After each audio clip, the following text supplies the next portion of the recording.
ZANU-PF leader Emmerson Mnangagwa says his party will continue to interact with the ANC as a sister party. The two parties met last week to discuss current reports of human rights violations in that country. Addressing the Politburo, Mnangagwa was non-committal about the second visit of the South African delegation.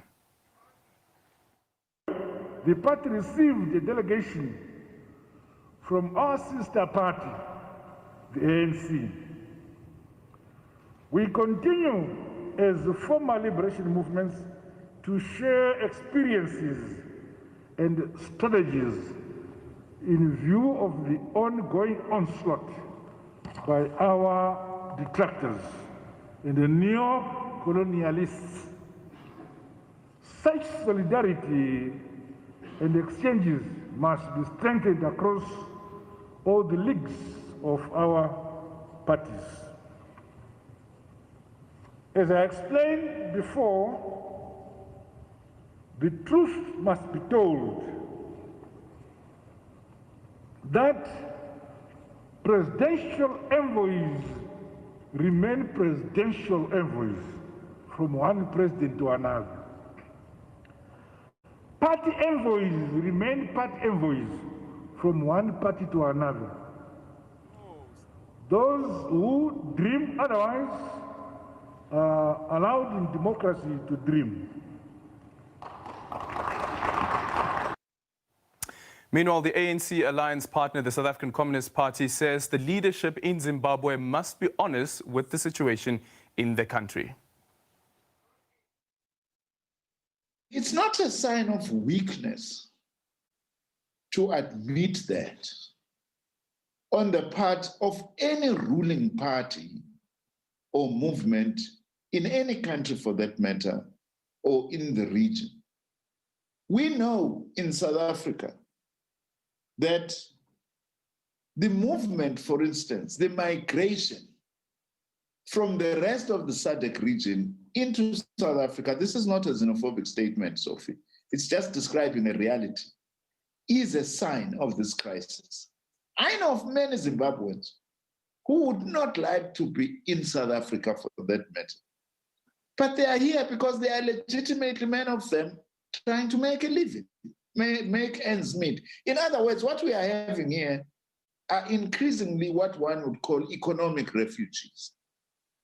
So to deny that there is a crisis or even in Zimbabwe is just semantics, really. We will be able, sometimes it's said that understanding and describing properly the nature of the problem, you are already halfway towards addressing the problem. And it's not a sign of weakness to actually admit that there is a crisis, a socio-economic crisis in the region, most of the African continent, frankly, worsened and exposed by COVID-19, by the way. There may be specific issues relating to Zimbabwe that, as we say in our statement, Zimbabweans themselves must solve this problem. But as the SACP, we are also saying international solidarity with Zimbabweans is important. So is the role of SADC and the African Union. So that is our approach to understanding the situation in Zimbabwe. We are not being judgmental. We ourselves, if you look at our statement, is identifying the many crisis areas and crisis points that we have as a country. And that's not a sign of being weak. The sign of weakness actually is denialism. Meanwhile, South Africa's state agency says it does not believe Zimbabwe would jeopardize bilateral relations by sending their own spies to bring activists and politicians who are in self-imposed exile into the country. There have been numerous reports that Zimbabwean agents crossed the border in order to repatriate the G40. This is a group which consists of ZANU-PF members who supported former President Robert Mugabe and his wife Grace. Gift Ngubeni reports. Allegations of abductions in Zimbabwe have been rife lately as government cracks down on alleged dissident. Those who fled to South Africa fearing for their lives say they believe agents have followed them across the border. Another group which is allegedly being hunted As a former faction within the ruling party, the G40, these reports have caused concern for South Africa's State Security Agency. South Africa and Zimbabwe actually have very good and frank relations. Even though there may be notable differences here and there, which is a typical feature of relations between neighboring countries, it would be extremely atypical of Zimbabwe to violate the sovereignty of South Africa in the manner that is suggested by these media posts. In fact, Zimbabwe understands the international and continental protocols that apply to its own sovereignty. So they would be very careful not to disrespect the territorial integrity of another sovereign state.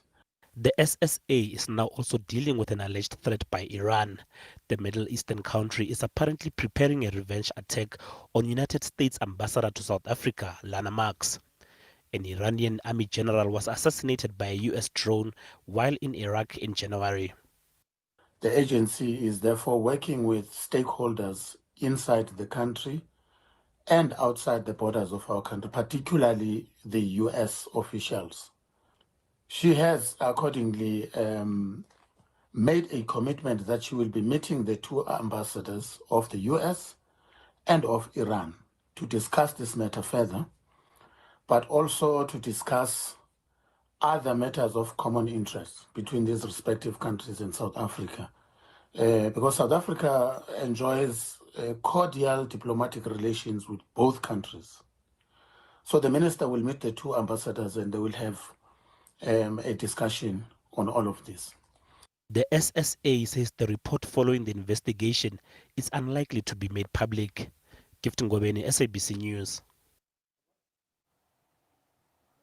And SABC Foreign Desk editor now joins us, Sophie Mukwena. Good evening and welcome to African Perspective. Let's start off here just listening into what Emmerson Mnangagwa had to say there about a delegation being sent to another president means exactly that, how should we interpret this? Does this mean that they were quite clear during both those meetings that, listen, if you send a delegation, that delegation comes from the president and that delegation must meet with the president. If you send a delegation to meet with the party, that delegation must only meet with the party.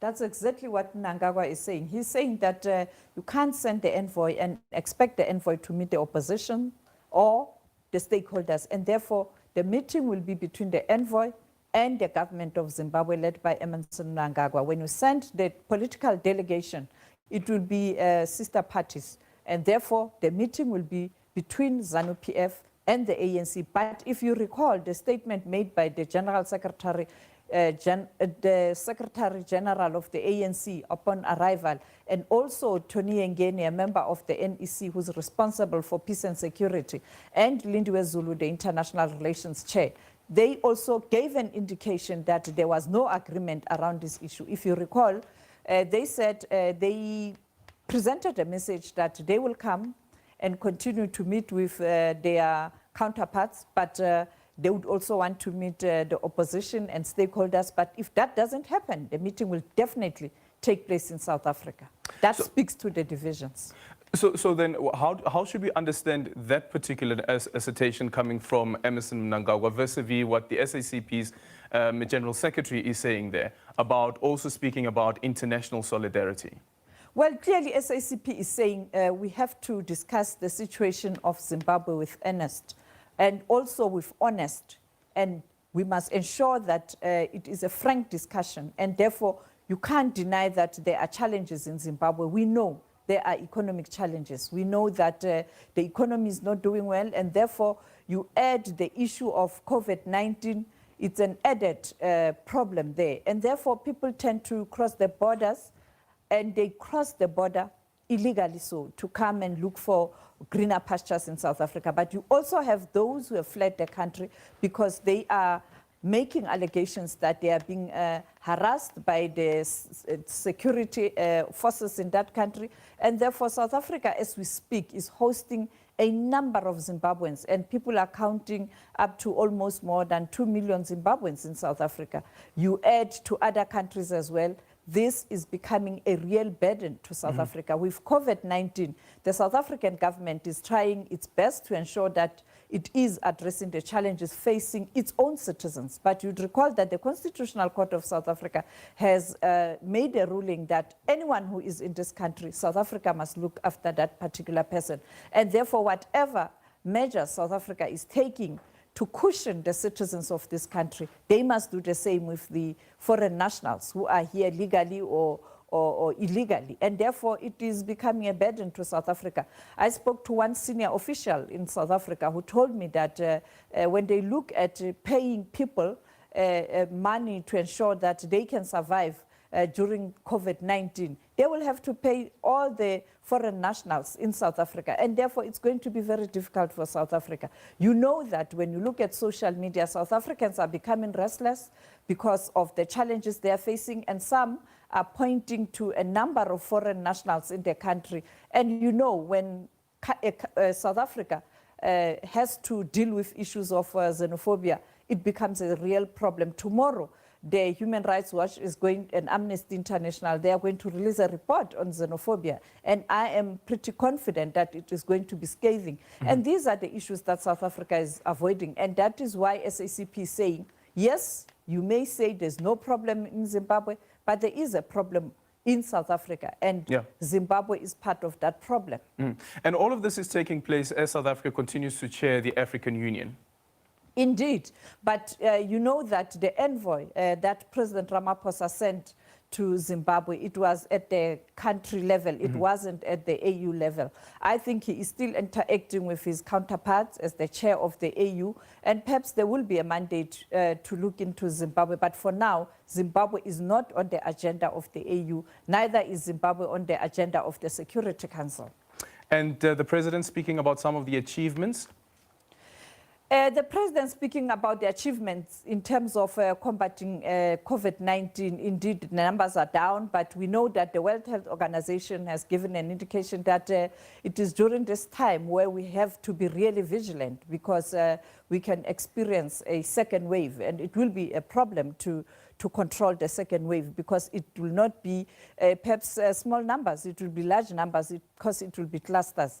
And therefore, we must remain vigilant. He has introduced certain measures that speaks to level 1, and also the issue of traveling, international traveling, but with caution that there will be at the airport or any entry points very strict measures taken in line with the health protocol. But he also took time to thank the Director General of the World Health Organization, Dr. Tedros, the role he played to assist South Africa. You are aware that some WHO officials are here to assist South Africa, but also taking time to thank the WHO on behalf of Africa as the AU chair. Let's take a listen at what President Cyril Ramaphosa had to say in his capacity as the president of South Africa, but also the chair of the African Union.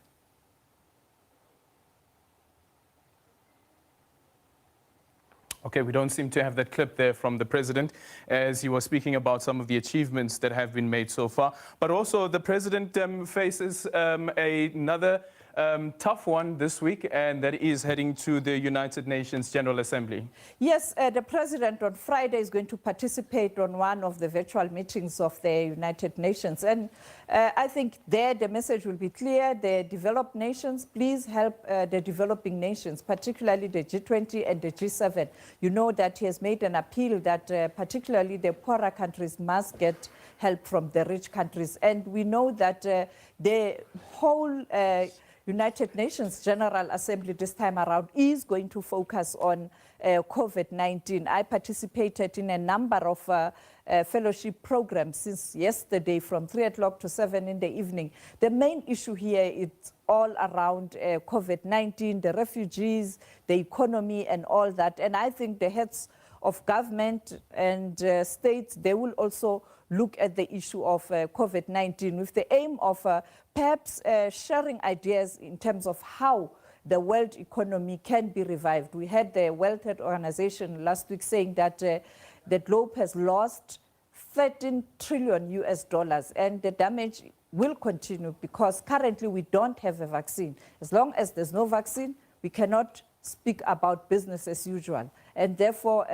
let us listen at Sharon Bryce-Pease and the Secretary General of the United Nations, Antonio Guterres, during the press conference when they were talking about the UNGA this year.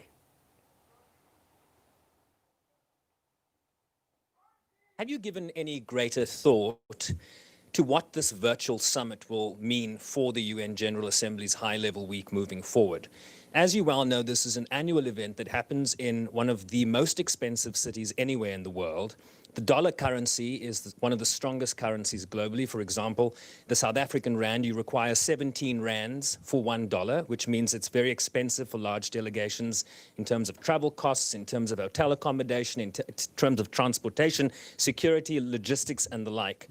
Do the outcomes of high-level week justify the expense that is associated with coming to this event in the context of the shrinking fiscal space brought on by this pandemic and the growing socio-economic needs that have been laid bare by it? Well, first of all, this week will not see this massive presence of delegations coming from all over the world.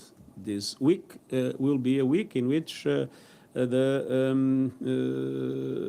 general debate will be done through messages recorded by the heads of state. By the way, the largest number of heads of state and government ever recorded in their own countries and then broadcasted in the General Assembly room with the presence of the permanent representatives, but without delegations coming from the capitals. So your concern about expenditure will not materialize. But I have to say that diplomacy, to be effective, requires personal contact. And I myself am very sorry that we are not going to have, knowing that there are costs associated, I'm very sorry that we are not going to have the opportunity to bring together leaders of countries and that to be able to, for all those involved in conflicts like the Libya conflict or like the Yemeni conflict or any other one, or leaders that have an important initiative in key areas, be it in relation to climate change, be it in relation to fight against racism, in relation to gender equality, that we are not able to bring them together. We'll do several virtual meetings with heads of state in different areas that are very relevant for us. But we will miss that contact, that personal contact that I believe is very important for diplomacy to be effective. But if I could follow up, are those personal contacts producing the results you seek on the ground? Is it worth it, is the question.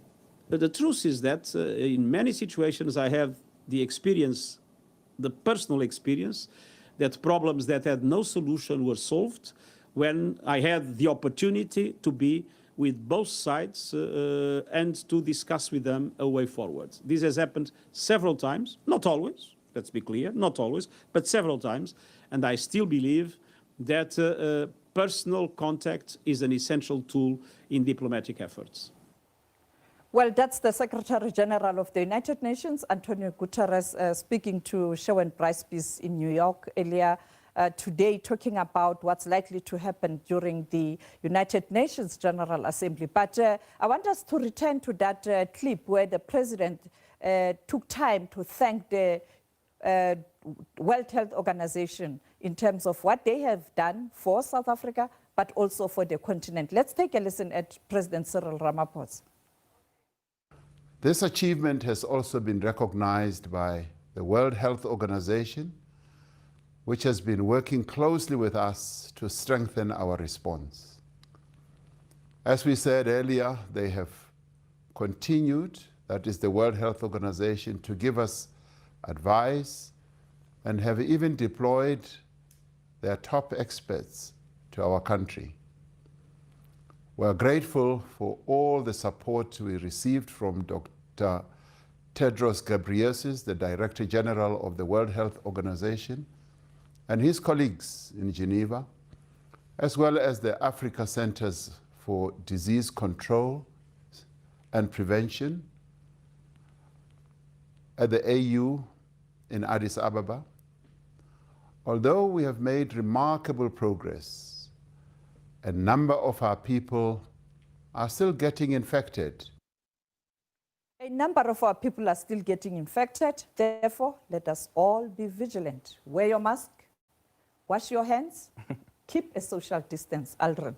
You do it. But as we're heading to level 1, which we look forward to on the 1st of October. So we're going to go to a quick ad break. When we come back, we will be unpacking what's happening in Kenya in terms of their politics. We'll also be looking at Lesotho and then a special focus on the insurgency in Mozambique.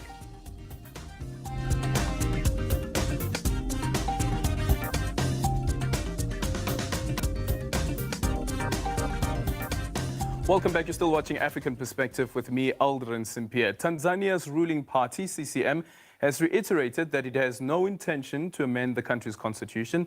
It comes amid suggestions that the incumbent presidential candidate, John Magufuli, wants to extend his time in office beyond the 10-year limit. SABC's Daniel Kijo has more.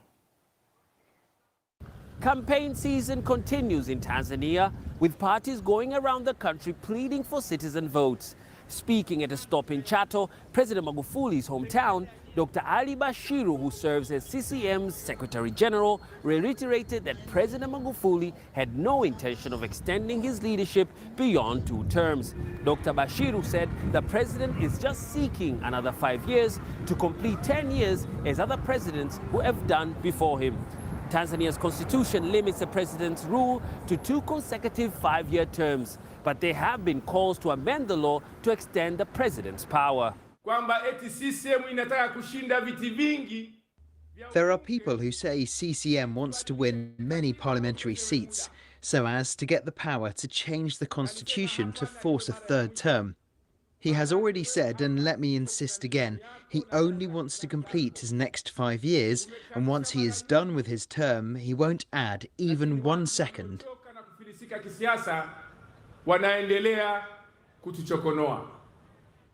Dr. Magufuli is seeking re-election in the vote scheduled for October 28th this year, but he faces 14 challenges, including ex-Foreign Minister Bernard Membe and Tundu Lissu, the candidate of Tanzania's main opposition party, Chadema.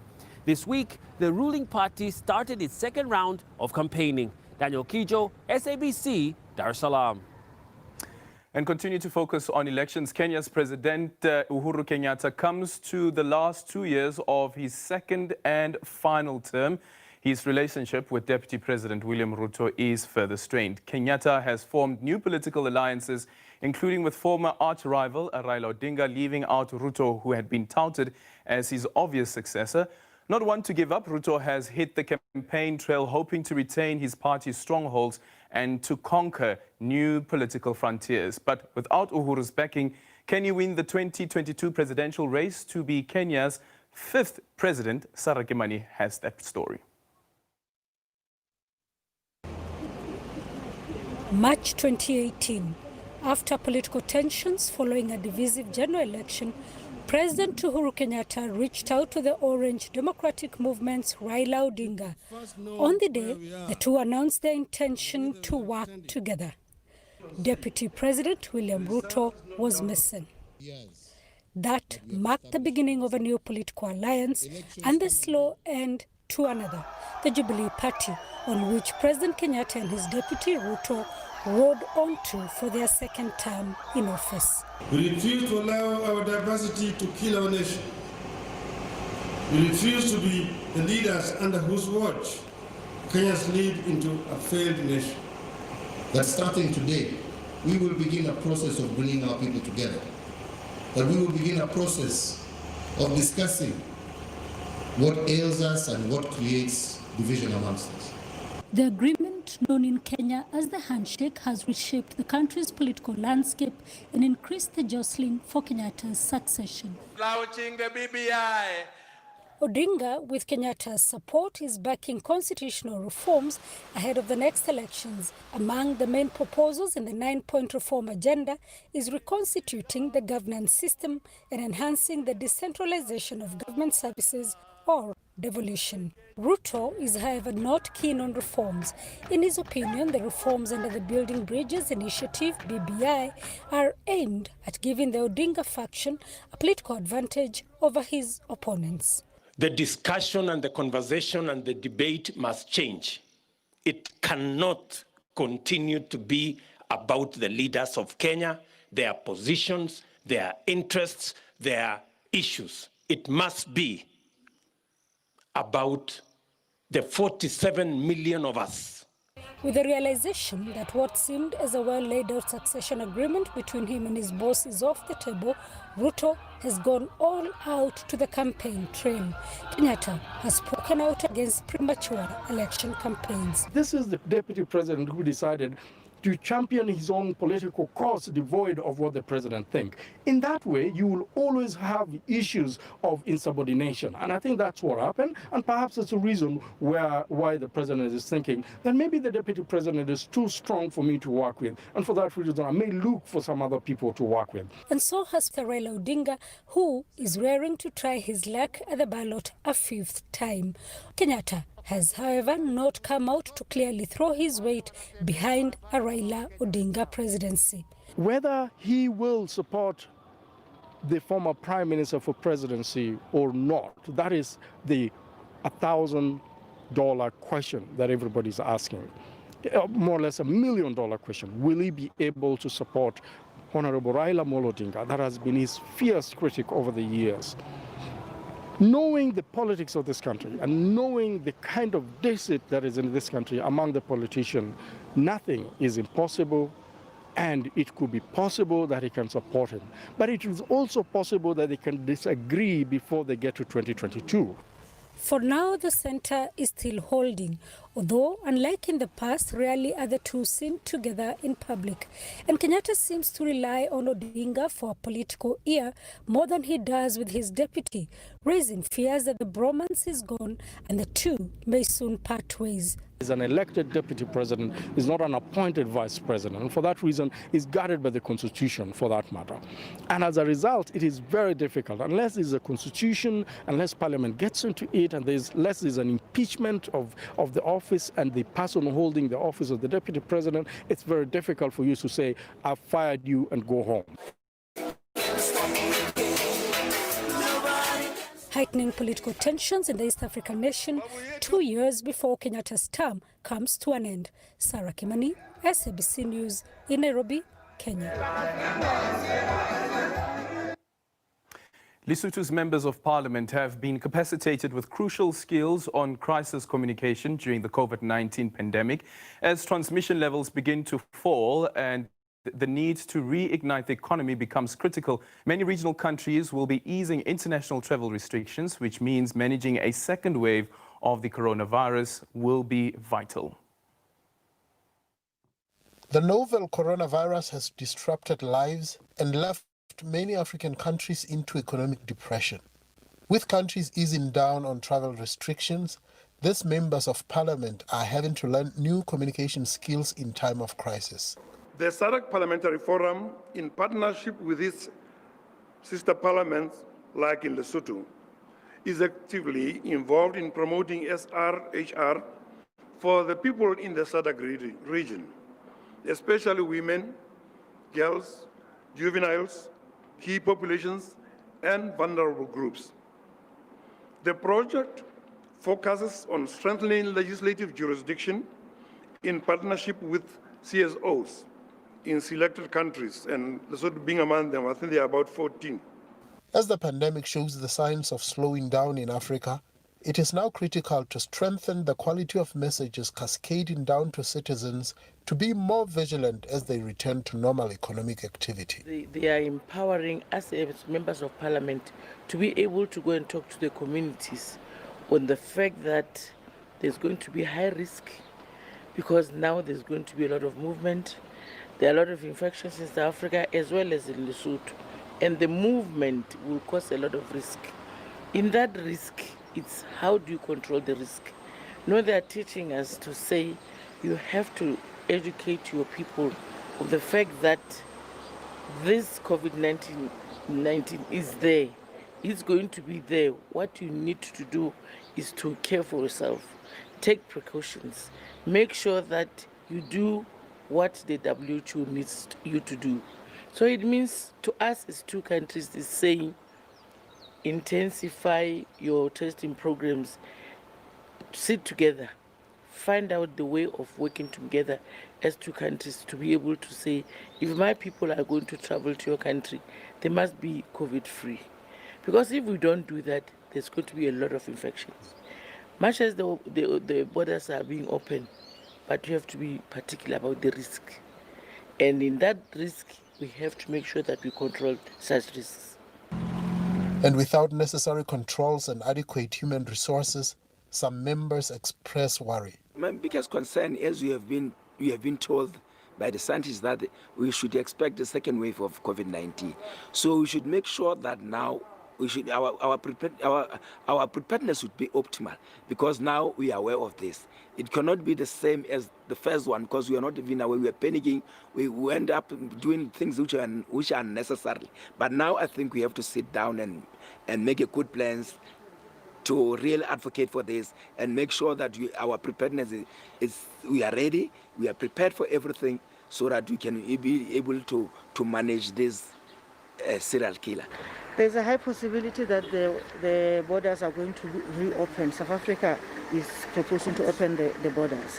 But the big question is our country, is our Ministry of Health ready for the Port Health to be ready to capacitate all the people who are coming into to Lesotho? Are they ready with PPE? Are they ready with human resource at the borders? Are they ready with all the equipment that is needed at the border to make sure that they gather all the information, they make follow-up, they do some transfers to health facilities? I don't think we are ready yet. We have not been capacitated enough. This is our first time, and we need to go and tell the community about the information which we gathered here. But it's not enough.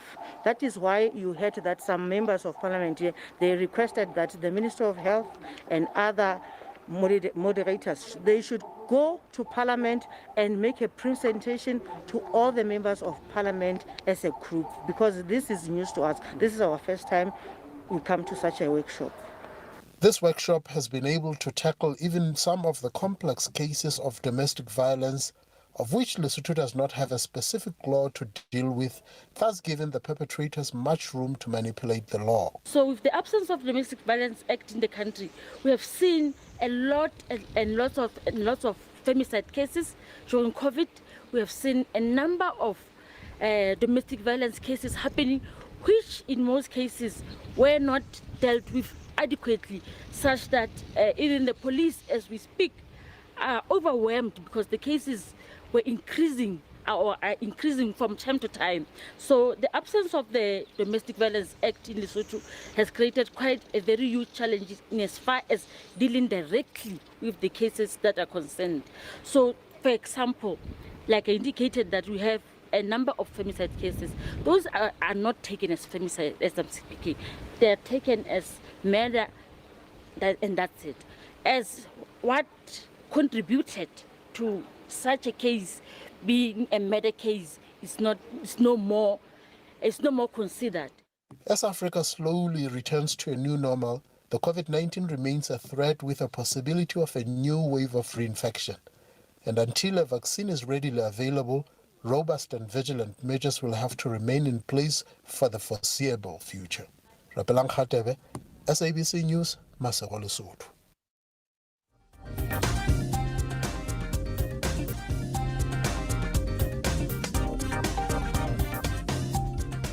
And welcome back. You're still watching African Perspective with me, Aldrin Sampear. Just a warning to our viewers that the visuals on the following story have graphic visuals that are part of trying to tell the story of what's happening in Mozambique.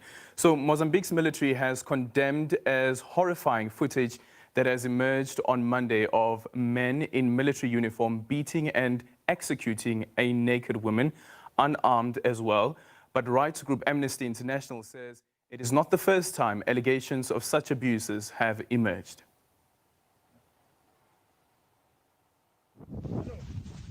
Men in military uniforms pursue a naked, unarmed woman along a road in northern Mozambique.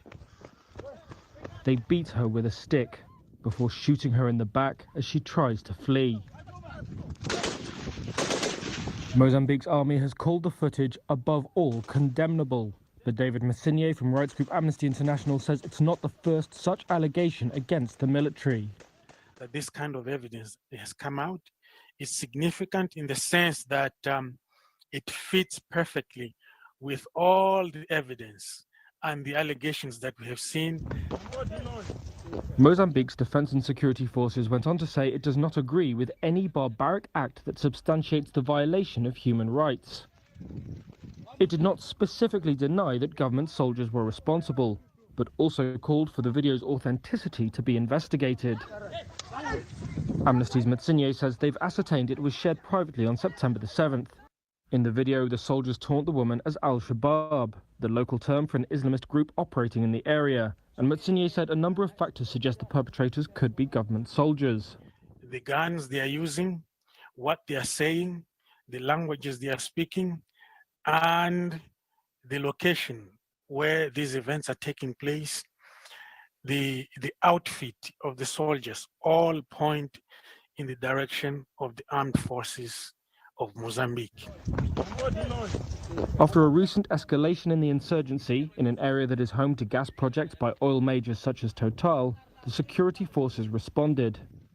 Last week, Amnesty International said it had verified videos showing attempted beheadings, torture and other ill treatment of prisoners, the dismemberment of alleged opposition fighters and possible extrajudicial executions.